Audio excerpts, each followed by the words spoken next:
You know that feeling when a car slams on its brakes and you lurch forward? That's not some strange force pushing you. It's the opposite. It's your body trying to obey a fundamental law of the universe, a rule Sir Isaac Newton figured out back in 1687. Newton's first law of motion states that objects are, for lack of a better word, lazy. They want to keep doing whatever they're already doing. An object at rest, like a soccer ball on the grass, will stay at rest. An object in motion will stay in motion, at the same speed and in the same direction forever. This stubbornness, this resistance to any change, is called inertia. It's not a force, it's a basic property of all matter. And the secret to inertia is mass. A massive semi-trailer has a lot of inertia, making it incredibly hard to start moving and even harder to stop. A small tennis ball has very little. The more mass something has, the more it resists changing its velocity.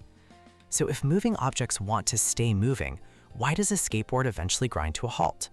The culprit is an invisible, unbalanced force called friction. Here on Earth, we're surrounded by it. But in the vacuum of deep space, an astronaut could throw a baseball and it would travel in a perfectly straight line at the same speed until it hit a planet millions of years later. This brings us back to the car. When it crashes, the force of the collision stops the vehicle. But your body, full of inertia, wants to keep moving at 60 kilometers per hour right through the windshield.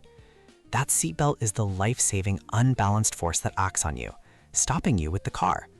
It's the same principle that lets a magician yank a tablecloth from under a set of dishes.